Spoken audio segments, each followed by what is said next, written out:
të Kosovës, saktësisht të brigadës 121 dhe 111. Çka po ndodh? Sipas kësaj organizate ultranacionaliste serbe,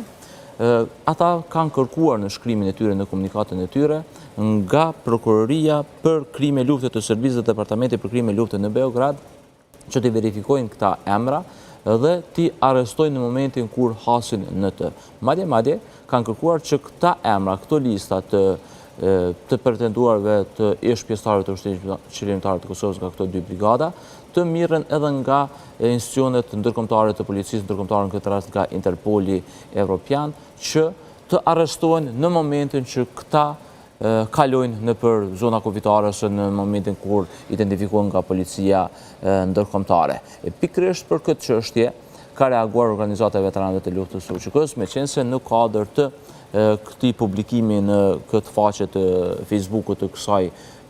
lëvizje nacionaliste serbe, janë emra dhe mbiemra dhe datat e lindjes së këtyre ish pjesëtarëve të ushtrisë shqiptare të Kosovës. OVL UÇK ka reaguar gjatë ditës së djeshme me shqetësim të madh për këtë lloj thirrje dhe thotë që këto lloj thirrje vazhdojnë të dëshmojnë politiken përçarëse dhe urrejtëse ndaj shqiptarëve, ndaj UÇK-s nga ana e politikës serbe. Atë OVL UÇK ka kërkuar edhe nga gjithë shqiptarët kudo që janë dhe sidomos nga ish pjesëtarët të ushtrisë shqiptare të Kosovës dhe ata të cilët kanë lidhje me ushtrinë shqiptare të Kosovës të mos kalojnë asesi nëpër territorin e Serbisë, sepse këto lista janë duke u lakuar dhe mundësia për të arrestuar dhe ndaluar nga policia serbe është të jetë e madhe. Normalisht OVL UÇK ka kërkuar të hyjë me atë sa fuqi edhe institucionet e shtetit të Republikës së Kosovës që të tentojnë parandalimin e një lloj fushate të tillë nga ana e Serbisë për arrestimin e shqiptarëve sa herë që kalohet andaj pari. Një publikim i tillë normalisht sënon rënd edhe integritetin personal të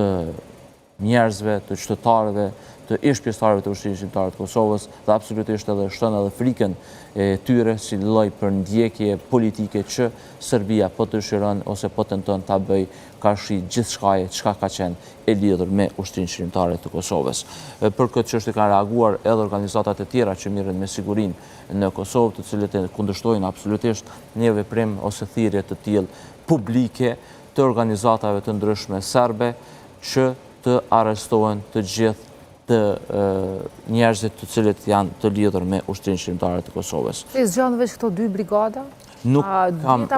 jo, nuk bile s'pata mundësi me ulëmtu se cilat janë, kush janë këto dy brigada, në pasë në ditët në vijem, shohim se kush janë këto dy brigada, ku kanë operu këto dy brigada dhe pse pikërisht këto dy brigada. Por, mos harrojmë që më herët, në 2024 kanë qenë publikuar nga një organizat tjetër, më duket, edhe brigada 124, pra 124, ka qenë e publikuar lista e plot, bile me faqe të tëra të emrave të ish pjesëtarëve të ushtrisë shqiptare të Kosovës në kuadër të brigadës 124 apo 124, pra nuk po ndalen vetëm. Të tregojon në ne? Po, lirisht.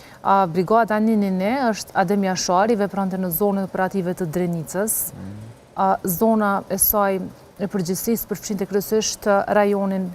e Skënderajt dhe pjesën e Drenasit, ndërsa brigada 121 Ismet Jashari Komanova vepronte në zonën operative të Pashtrikut. Kështu që po dihet besoj pse kanë zgjedhur pikërisht këto dyja, po e tha e nisi që më herët ka pas dhe brigada të tjera sikurse ajo 124. Po.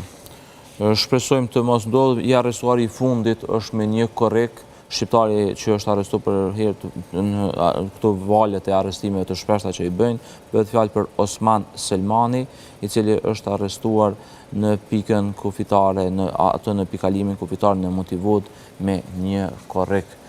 Prandaj gjithmonë kemi bërë thirrje, edhe OVL UÇK ka bërë thirrje non-stop që të mos kalohet asesi në territorin e Serbisë, por shpresojmë që të mos i merr parasysh edhe policia ndërkombëtare, sidomos Interpoli, këto lista dhe të mos i marrin parasysh këto thirrje të shtetit të Serbisë, saktësisht se asociale qëndron prapa vetë shteti, edhe të mos mirën parasysh thirrje të tilla që shqiptarët tanë të arrestohen nëse veç kalojnë edhe në për zonat të tjera jashtë Republikës së Kosovës. Ndërkaq sa jemi tek këto raportet me serbët, Kujtojmë vitin 2022 me barikadat e vazhdueshme të grupacioneve të ndryshme të serbëve në zonën e veriut të Kosovës. Gjatë ditës së djeshme